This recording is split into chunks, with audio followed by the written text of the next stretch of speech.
scripture was talking about collecting the treasures, worldly treasures. And I know a good point was brought up that when you pass away, you can't pull a U-Haul with you and take those things with you. So instead of building those worldly treasures, we should be building our kingdom treasures, focusing on our relationship with God. Because I can say the closer that I'm getting to Him, the less I'm wanting stuff to be around me. Like, people say that the way that your environment looks is a representation of your mind. Now I'm seeing all of this stuff in my apartment and I want it gone because I personally like structure, I like organization, but my place hasn't been reflecting it. Now, mind you, it's organized chaos because I can pinpoint exactly where everything is, even though it was a disarray. So I've already started with decluttering my living room and dining room area and my bedroom. So I still got to go to the bathrooms and the guest room and all of in my office. But it's like the closer I'm getting to God, the more I want to get rid of all of this stuff. This stuff no longer serves me. This is stuff that a lot, like in my office, it's full of different business related stuff. Businesses that I'm not starting. Like I have a industrial cutter in there that I've never used. Whenever I made t-shirts, I just did them from the Cricut.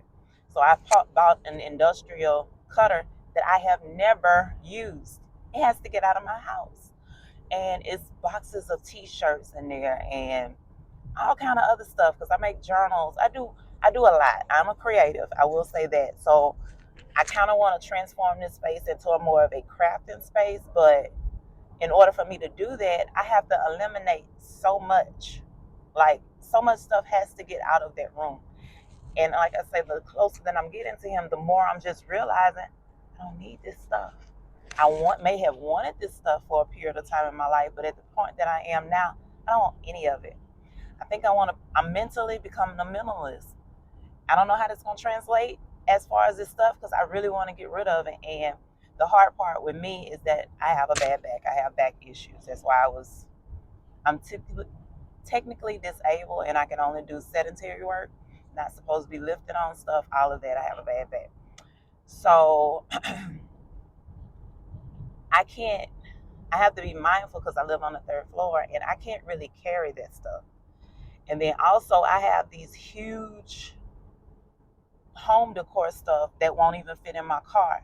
So it's like I'm frustrated.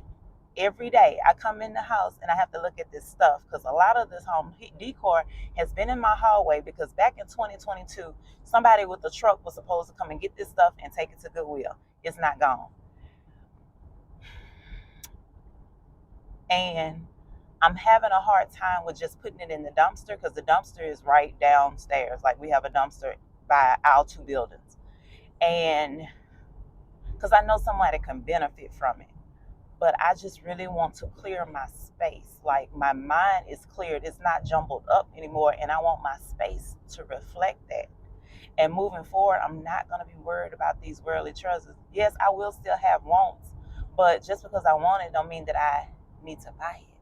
I need to justify every purchase going forward because I don't want all this stuff.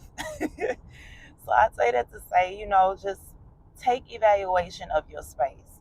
If you don't feel like you're going through a lot or you're not going through have a lot of confusion on your mind, look at your space.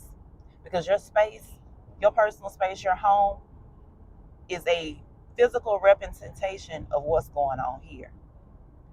I tend to do the reason I have with my chronic anxiety disorder is because I allow multiple things that have no correlation with each other to all come together and consume me and make me overwhelmed. It's too much going on. Got to get it out. Got to write it out. Got to pray it out. Got to get rid of it. If I got to make a video to get it off my mind, I'm getting it off my mind because that was the key. And now that I've cleared my mind, I despise my space, but I'm working on it room by room because everything, all these worldly treasures, gotta go. Good morning, you guys. Happy Friday. So this morning's scripture was from Hebrews 4:9. There remains Sabbath rest for the people of God. And the New Life Translation said that there's a special rest. So this is not just referring to Sabbath day. This is referring to an overall sense of rest by just being faithful to God. And as long as I am trusting in Him, I am seeing where if I just let His will be done and not mine, I find rest because I don't have to be the one to figure it out. I don't have to be the one to think through it. If I got a question, I ask Him and He'll bring me the answer.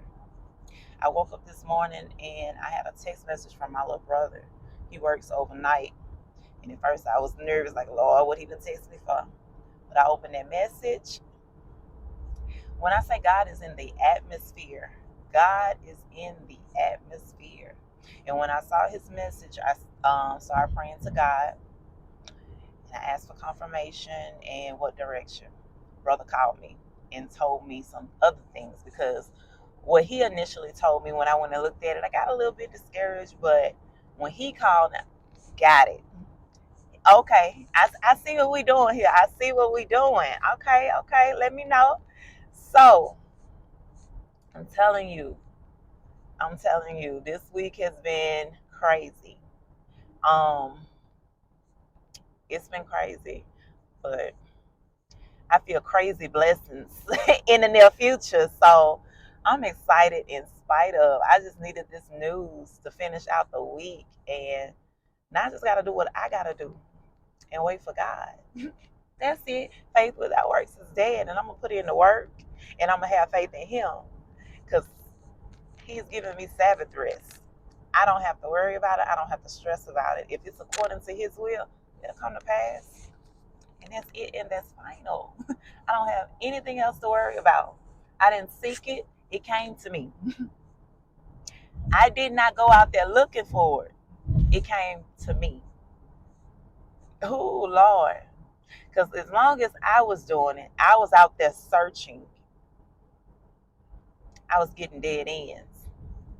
But He brought it to me. Yeah.